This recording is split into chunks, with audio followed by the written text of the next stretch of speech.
David, will you take us inside your last 30-ish hours and what you told the group of guys when you first met with them? Yeah, last 30 hours has been pretty crazy. Obviously, pretty stressful for everybody. But the bottom line was we have to stay unified. I think it was a good thing for everybody to sit in a room together and realize that we have not played at our expectation as of late. And that's not just the players, everybody that's a part of this. And really cool for Josh to come down and be around it, talk to the players. So yeah, it's been a whirlwind. It's another NBA moment. You deal with it, and for all of us, moving to different roles right now, 3 games, 30 games, 50 games, we got to do the best we can, and we are in the mix here. And I think people forget that. Like, they keep thinking that we didn't make the playoffs or whatever. We still have a great chance to do something special. We talked about that. The guys seem convinced, so I'm expecting a really good effort tonight. 2 things. What was Josh's message to the team when he talked to you guys, and then how much have you talked to Michael since yesterday? I mean, to be concise, be better, and then definitely reach out to Coach. That's between him and I. Obviously, before somebody asks me, I'll answer it. What he did for this team, best coach in history, can't argue it. Percentage-wise, wins, finals, championship. The experience he gave me, 8 years, allowing me to grow as a coach. All the guys on this coaching staff that are here, we've been together for a long time. And those guys growing up underneath us, the Jamals, Nicolas, Michael, adding Aaron, CB, what he's doing now. So what this is right now is the national narrative, whatever it is. I look at it as a hell of a run, and he's not done. So honored to work for the guy and honored to take this seat and do the best I can. David, what is this moment like for you? Because I'm sure you did not envision these type of circumstances for you to kind of be put in this position. And also, from your vantage point, what has not been going well for the Nuggets that you're going to try to help to turn around? I just think our overall vibe. I think that happens in professional sports. It's funny to be in Sacramento for this and know that my father was here for 8 years and to think that thing would never end, when it was going. And the vibe here was incredible. I felt like that in Portland as a kid with, I'm dating myself, but Terry, Clyde, Jerome, Buck, Duckworth, Robinson. It ends. Sometimes, just the feeling of it. And I think that's our goal here. It's only 3 games. It's 12 quarters, or maybe some overtimes, who knows. But I do think it's on the room to start to rely on each other in a more positive way. And constructive criticism is good, but I think there's got to be a better way to communicate with our group, and that, I think, will lead to better play. And it happens. It's a group of people. It's like being in a huge marriage. I mean, you're around each other so much. So this stuff happens. Pro sports keeps going. You can put all the shows on TV you want. It's going to move on to the next thing all the time. Right now, we are that thing or one of those things. But we're going to go play tonight. And there'll be a new narrative after this, win or lose. And you have to keep it moving. Professional sports is fluid, and it just keeps going. And it's tough, but as a kid that grew up in this, that's just the way it is. And we're going to do our best to salvage this thing and get it going. The aura that we speak about, and the vibe, getting that back, by your estimation, is the most important thing.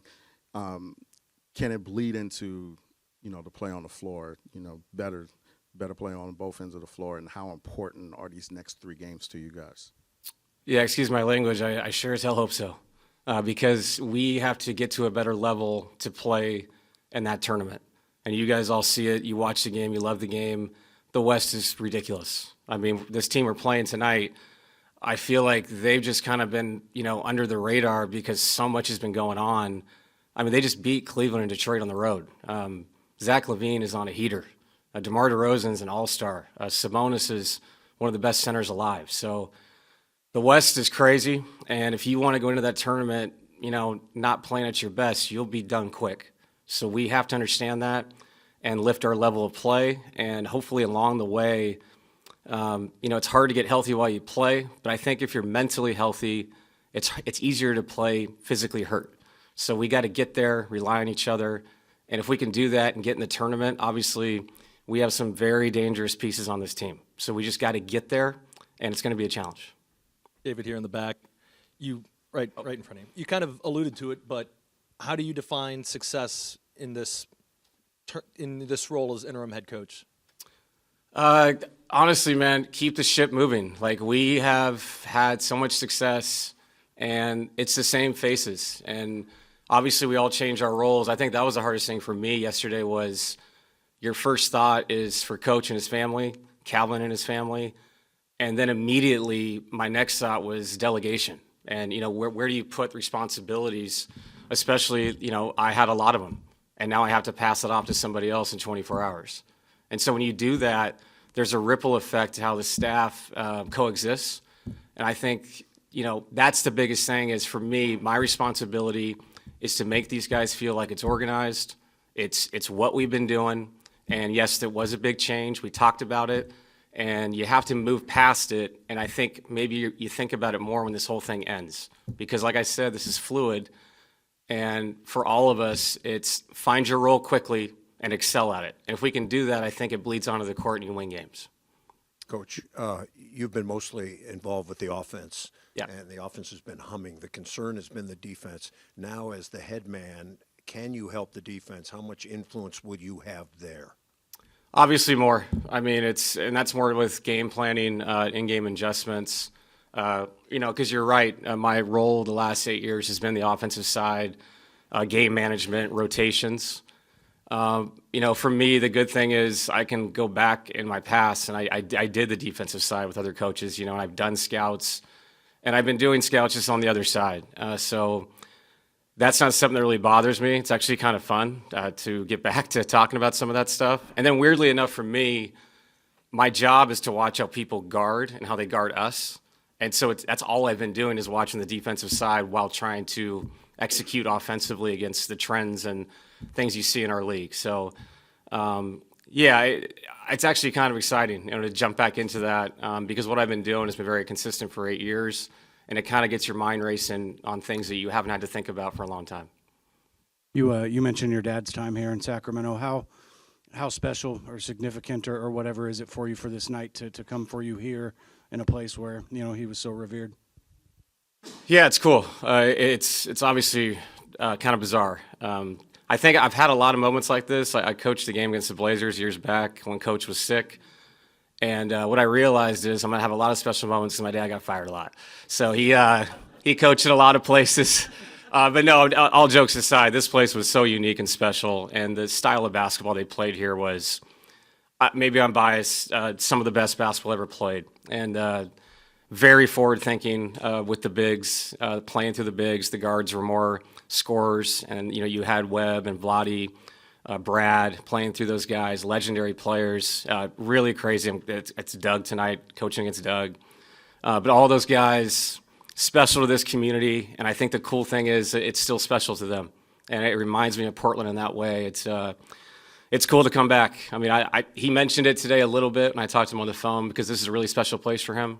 A lot of great memories. And they came so close here. And this place really deserves something like that. And I know they're trying to work towards it. Coach, there's been a lot of stuff that's come out since yesterday of, maybe how if the team was responding to Mike or if the dysfunction in the front office or the coaching staff. Do you feel like that contributed to any of why the team hasn't been quote unquote better? I guess Josh's message to the team, be better. Like, why wasn't coming together as it had in years past? That's a good question.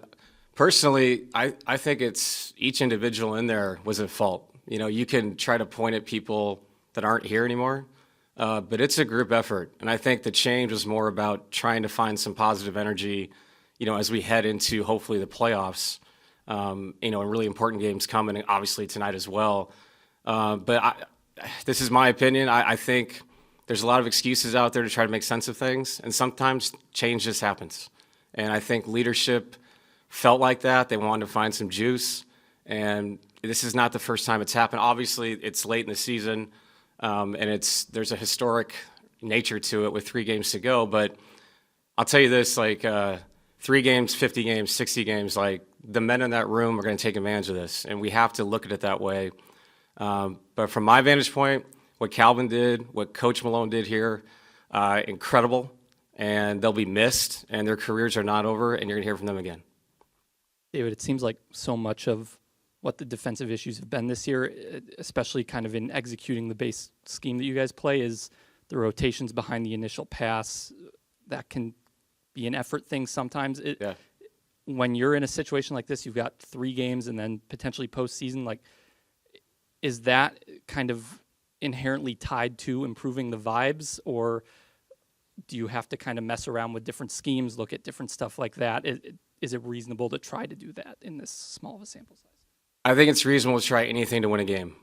So, we've had a standard defensively this year. When we took steps back, we've tried to, diversify things that we've done. Some of the things worked. I look back at OKC when we mixed it up there and doubled Shea crossing half court.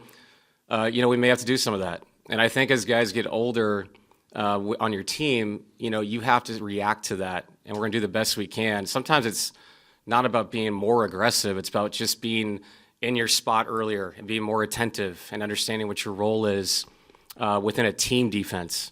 It doesn't have to be everybody's got to individually lock down. It's the 4 other men behind the guy guarding the ball that really matter. And I think we have fallen back a little bit in that way. I can sit here. I will say this: if you play with enjoyment, you play harder, you're more attentive. Those things do blend in together. And we have to find that on the defensive end. I know we can score. I know we have 15. But that end's got to get better. And on top of our defense, we've had games I thought we played great defense with great energy, and we didn't rebound the ball. So that's been the other issue with it. You have to finish possessions better. And I think those are 2 things we've talked about over the last 30 hours. So we'll see if it translates. Yep. Thanks, guys.